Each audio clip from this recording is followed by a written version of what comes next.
हर हर महादेव। हमारी इस प्रस्तुति का प्रयोजन सनातन धर्म को बढ़ावा देना व समाज में धर्म के प्रति जिज्ञासा में वृद्धि है। हमारे द्वारा बताए गए तथ्य वेदों, पुराणों, रामचरितमानस, महाभारत, श्रीमद् भगवत गीता ग्रंथों व उपनिषदों आदि से लिए गए हैं। इस दृष्टांत के अंतर्गत कुछ भी काल्पनिक या मिथ्या नहीं है। हमारा उद्देश्य किसी भी व्यक्ति या समाज की भावना और आस्था को आहत करना कदापि नहीं है। आज हम ओम का रहस्य बताने जा रहे हैं आपको। आप ध्यान से सुनेंगे। ओम।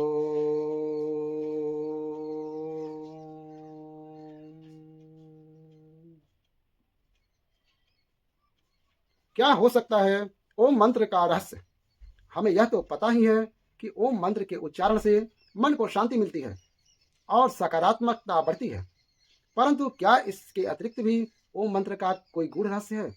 ओम का रहस्य जानने से तुम्हें ब्रह्मांड की सेक्रेट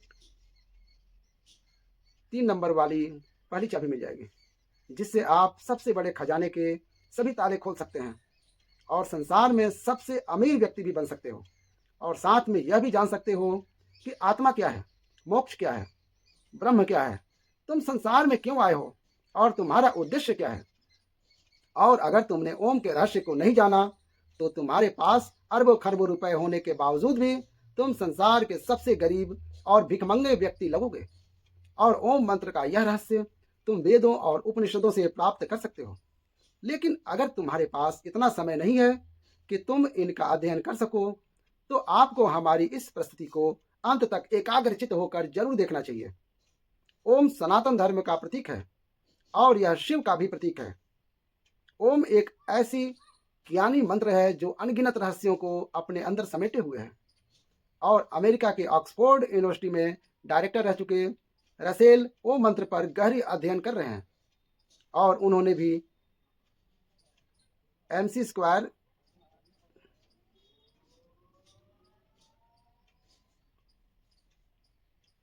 ओम ही ब्रह्मांड की एक ऐसी ऊर्जा है जिससे यह ब्रह्मांड बना है। यूनाइटेड स्टेट में अलग अलग जगह पर रिसर्च चल रहा है कि ओम की ध्वनि का हमारे शरीर पर क्या असर पड़ता है।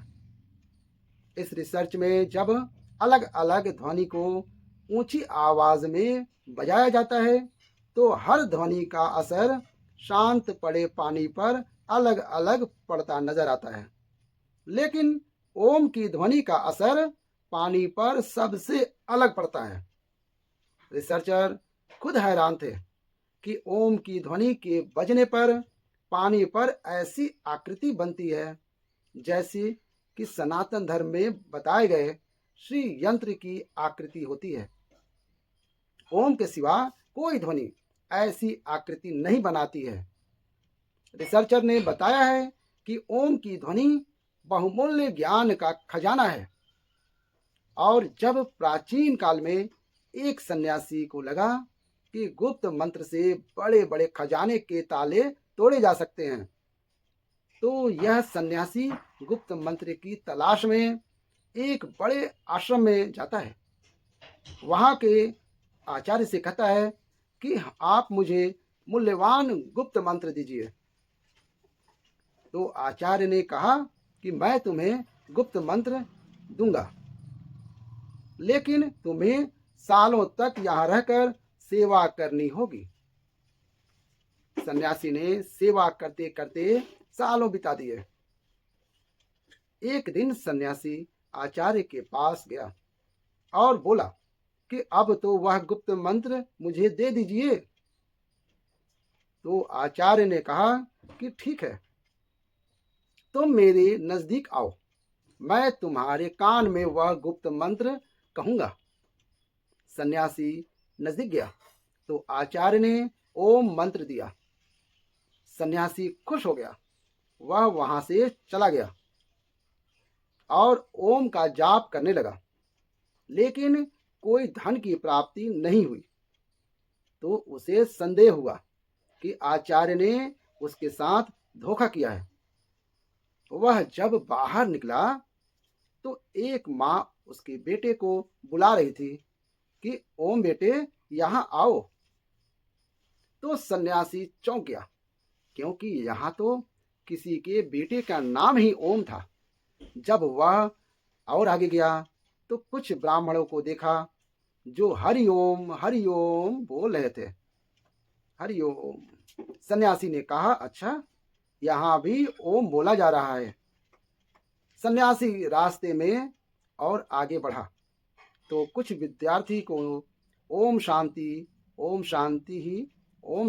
ही बोलते हुए सुना। तो सन्यासी कहने लगा, कहीं आगे ओम बोला जा रहा है तो कहीं वाक्य के पीछे ओम बोला जा रहा है। इस ओम मंत्र को तो सभी जानते हैं, तो यह ओम का मंत्र कैसे गुप्त मंत्र हो सकता है? निश्चित ही मेरे साथ धोखा हुआ है। वह अपने आचार्य के पास गया और कहने लगा, आचार्य, आपने मुझे यह कैसा मंत्र दिया है? इससे तो हर कोई जानता है, तो फिर यह कैसे गुप्त मंत्र हो सकता है? आप मुझे कोई दूसरा गुप्त मंत्र दीजिए जिससे मुझे खजाने की प्राप्ति हो। आचार्य बोले, ठीक है, मैं तुम्हें दूसरा गुप्त मंत्र दूंगा, लेकिन तुम्हें मेरा एक काम करना होगा। आचार्य भीतर जाकर एक पत्थर लेकर आए और सन्यासी से बोले, यह लो सन्यासी, इसे बाजार में ले जाओ और इसका मूल्य जान कर आओ। याद रहे, इस पत्थर को बेचना नहीं है। सन्यासी पत्थर को लेकर बाजार में गया और सब्जी वाले को दिखाया। सब्जी वाला बोला, यह तो मेरे बाट के बराबर है, मैं उसके बदले में तुम्हें सिर्फ बैगन के सिवाय, एक सेर बैगन के सिवाय कुछ नहीं दे सकता। सन्यासी उस पत्थर को लेकर फिर कपड़े वाले के पास गया तो कपड़े वाला बोला, क्या हमें उल्लू समझा है? पत्थर बेचकर हमें ठगना चाहते हो? चलो चलो यहाँ से। सन्यासी पत्थर को लेकर पूरे बाजार में फिरता रहा, लेकिन किसी ने उसका मूल्य नहीं बताया और किसी ने उसको मुफ्त में भी नहीं लेना चाहा। फिर सन्यासी उस पत्थर को लेकर एक जौहरी की दुकान पर गया। जौहरी ने उस पत्थर को देखा और बोला, कहाँ से मिला तुम्हें ये इतना कीमती रत्न? यह तो बहुत ही मूल्यवान रत्न है। मेरे पास तो इतना धन ही नहीं है कि मैं यह रत्न खरीद सकूं, और पूरे राज्य में शायद ही कोई ऐसा होगा जो इसे खरीद सकेगा। सन्यासी उस पत्थर को लेकर अपने आचार्य के पास वापस आया और आचार्य से कहने लगा, आचार्य, जौहरी इसे मूल्यवान बता रहा था और दूसरों के लिए यह एक पत्थर मात्र था। आपको पता था कि यह पत्थर नहीं है, लेकिन कीमती रत्न है ये, तो फिर मुझे इसका मूल्य जानने के लिए बाजार में क्यों भेजा? तो आचार्य कहने लगे, ताकि तुम ओम का मूल्य जान सको, जैसे इस पत्थर का मूल्य हर कोई नहीं जान सका। यानी इसका मूल्य गुप्त है, हर कोई नहीं आंक सकता, केवल पारखी आंखें इसको पहचान सके कि यह पत्थर नहीं रत्न है। उसी तरह ओम भी एक रत्न है जिसका मूल्य गुप्त है, और जो ओम का मूल्य जानते हैं वह समृद्ध हो जाते हैं। अब ध्यान से सुनो, मैं तुम्हें ओम का विस्तार पूर्वक रहस्य समझाता हूं। देवताओं के भगवान कार्तिकेय ने भगवान शिव को ओम का जो अर्थ बताया है वह मैं तुम्हें बताता हूं। ओम एक ऐसी प्राकृतिक ध्वनि है जो बिना किसी टकराव के उत्पन्न होती है। इसे तुम अक्षर, शब्द, ध्वनि या नाद भी कह सकते हो। ओम में 3 ध्वनियां हैं जिसे मात्रा कहा जाता है। वे हैं अध्वनि, उध्वनि और मध्वनि। जब अध्वनियाँ उध्वनियाँ मिलते हैं तो वह ध्वनि बनाता है, और जब उध्वनि से म मिल जाता है तो ओम बनता है। ओम की 3 ध्वनियों से ही समस्त विश्व की सभी भाषाएं और बोलियां बनती हैं। और गूंगा भी अध्वनि, उध्वनि और मध्वनि, यह 3 ध्वनियां बोल सकता है। आपकी भाषा कोई भी हो, लेकिन जब आप उच्चारण के लिए मुंह खोलते हैं तो सबसे पहले अकार की ध्वनि ही निकलती है, और जब तुम उच्चारण के अनंतर मुंह बंद करते हो तो मकार की ध्वनि ही निकलती है। और जब तुम होठों को पास लाकर मुख को आधा खुला और आधा बंद रखते हो तब उकार की ध्वनि ही सुनाई पड़ती है। इसीलिए सभी भाषाओं की सभी ध्वनियाँ फिर वह स्वर को या व्यंजन ओमकार के अंतर्गत ही आती हैं। इसलिए ओम विशिष्ट वैश्विक ध्वनि है। ओम ईश्वर का प्रतीक भी है। मांडुक्य के उपनिषद के अनुसार ओमकार जगत की उत्पत्ति और लय का प्रतीक है। अध्वनि सृजन को दर्शाती है, उध्वनि सांसारिक प्रपंच को दर्शाती है, और मध्वनि इस समग्र संसार के लय को दर्शाती है। ओमकार आत्मा की 3 अवस्थाओं को भी दर्शाती है। पहली स्थिति है जागृति। इस अवस्था में जीवात्मा अपने स्थूल अंगों को और इंद्रियों से भोगों को भोगता है। दूसरी स्थिति है स्वप्न अवस्था। इस अवस्था में जीव अंतः प्रज्ञ होकर जागृत अवस्था में भोगे हुए भोगों को अपने मन के द्वारा अनुभूति करता है। तीसरी अवस्था है सुषुप्ति। इस स्थिति में जीवात्मा आनंदमय ज्ञान स्वरूप हो जाती है और ज्ञान से परमानंद को प्राप्त करती है। और इन तीनों अवस्था के बाद आत्मा ब्रह्मलीन हो जाती है। इस अवस्था में आने के बाद आत्मा अद्वैत शिव ही शिव रह जाता है। अब उसे जीव जगत और ब्रह्म के भेद का प्रपंच नहीं रहता, और उसे अनाहत नाद ओम सुनाई देता है।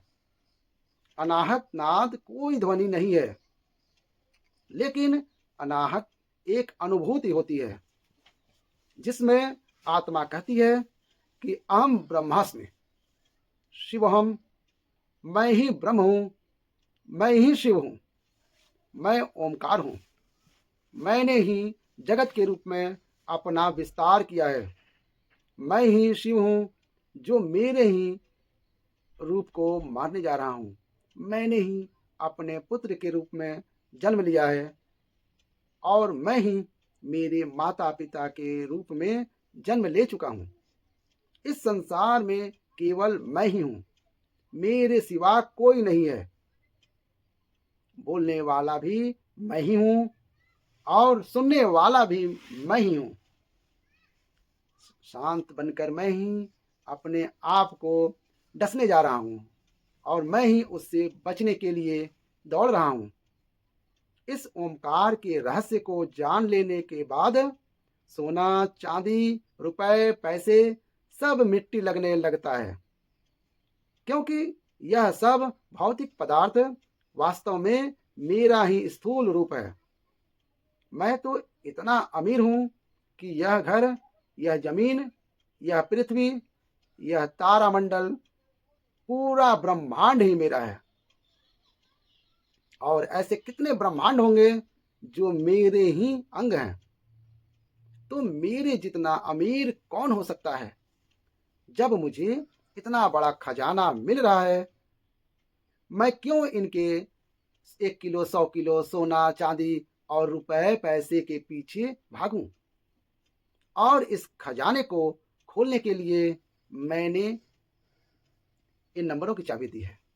ओमकार, जो अब मैं तुम्हें बताता हूँ, मूल नैसर्गिक ध्वनियाँ 3 हैं: अध्वनि, उध्वनि और मध्वनि।